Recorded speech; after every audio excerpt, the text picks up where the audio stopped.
Perjalanan menuju Situs Sangiang patokannya dari Maja ke arah selatan. Jarak dari rumah saya ke Situs Sangiang yaitu kurang lebih 18 km, dengan jarak tempuh 1 jam melewati jalur Cikebo.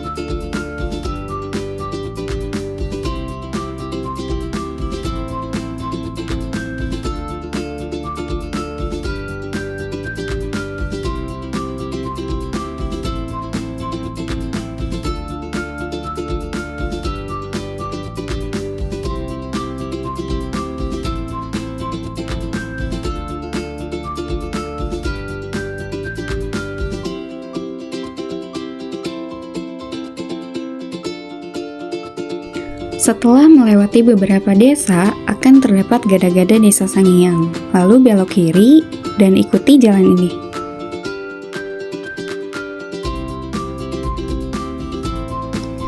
Melewati beberapa blok Desa Sangiang, melewati jalanan kebun yang terdapat jalan lurus, belokan, ataupun turunan.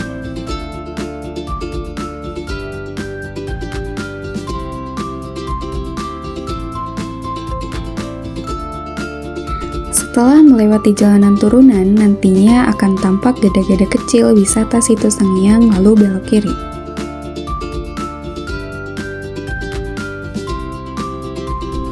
Lalu kalau ke tiket, saya mendapati tiket seharga 20.000 per orang.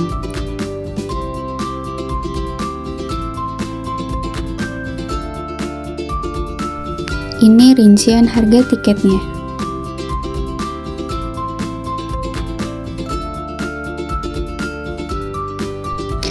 Setelah membeli tiket, lalu menyusuri jalur menuju lokasi melewati gerbang yang berwarna merah, banyak pengunjung yang telah melakukan rekreasi di Situs Sangiang mulai dari orang tua hingga remaja.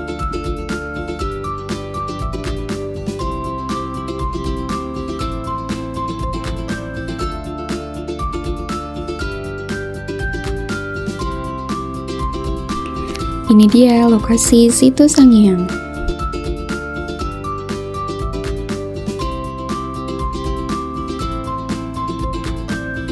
Assalamualaikum warahmatullahi wabarakatuh. Hari ini saya berada di salah satu tempat yang terkenal banget nih di Majalengka, yaitu Situs Sangiang. Nah, Situs Sangiang lebih tepatnya itu berada di Desa Sangiang, Kecamatan Banjaran, Kabupaten Majalengka. Tempat Situs Sangiang memiliki tempat yang sangat luas dan air danau yang tenang, juga pohon-pohon di sekitarnya yang memberikan suasana yang sejuk. Lalu, di balik keindahan semuanya, tempat ini memiliki sejarah yang unik. Yuk kita bahas tentang asal-usul itu.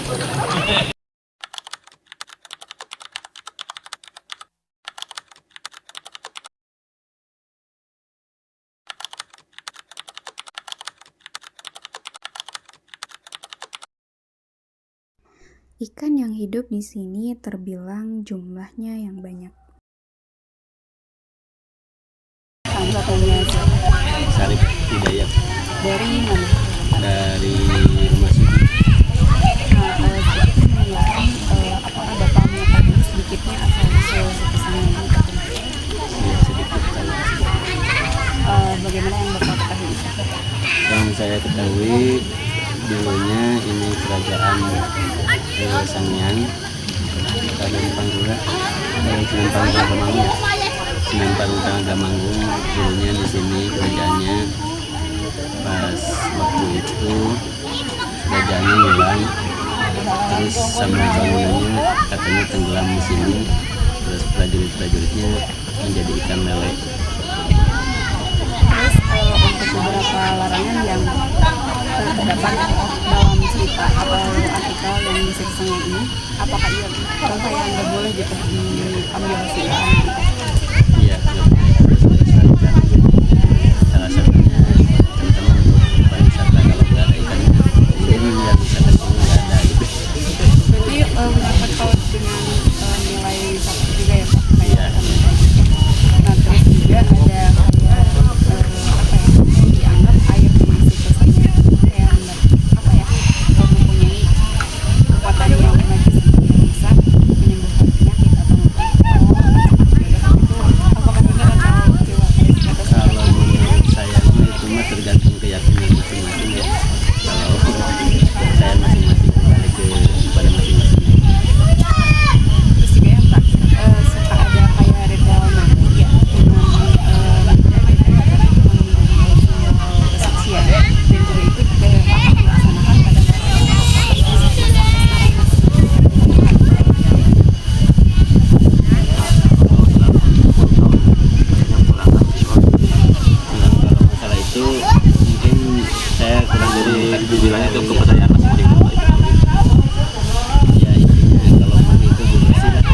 sih. Kalau kesananya nggak tahu. Paling terakhir, apa yang membuat Bapak tertarik ke wisata ini? Apakah dengan sejarahnya atau karena keindahan alamnya atau bagaimana? Ya keindahan alam, satu keindahan alam, yang kedua yang pertama mungkin banyak para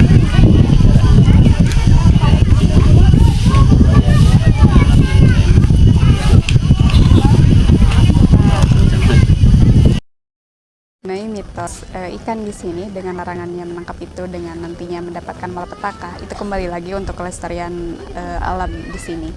Yang dimana bila ikan itu terusan diambil, pastinya ikan di sini itu akan habis. Nah, dengan begitu adanya larangan itu. Namun itu kembali lagi kepada keyakinannya masing-masing dengan larangan itu, karena sejatinya kita bila ke tempat lain gitu, kita harus menjaga ekosistem atau kelestarian di sana. Dan juga bila terus-terusan diambil ikan itu, maka juga pengunjung wisata di sini akan semakin berkurang karena tidak terlihat indah lagi gitu. Karena dengan adanya ikan di situs Sangyang ini menjadi daya tarik pengunjung untuk mengunjungi situs Sangyang ini karena adanya banyak ikan dan itu berbagai-bagai macam unggas rumaki gitu.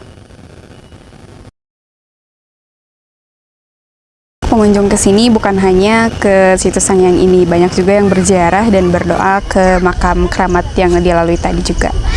Nah, masyarakat sekitar percaya dengan menjaga situs Sangyang berarti menghormati leluhur dan menjaga keseimbangan alam.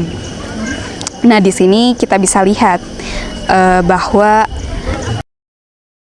karena melestarikan alam juga seperti melestarikan sejarah dan budaya bangsa. Tempat ini menyimpan banyak cerita masa lalu yang mengajarkan kita mengenai nilai sejarah, budaya, dan penghormatan terhadap alam. Jadi kalian sempatkan datang ke situs Sangyang, nikmati keindahan alamnya, dan rasakan sendiri nilai sejarah yang masih hidup di sini. Mungkin cukup sekian mengenai penelitian sejarah atau asal-usul situs Sangyang ini. Saya akhiri, wassalamualaikum warahmatullahi wabarakatuh. Saya mencoba memberi makan ikan di sini dengan roti yang dijual di sini seharga 10.000 per bungkus. Ikan di sini terbiasa ke pinggiran danau karena sudah terbiasa banyaknya pengunjung memberi makan.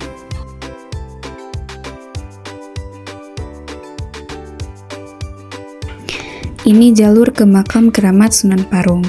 Jika ingin berziarah ke sana harus bersama jeruk kunci ataupun disebut kuncen di sini.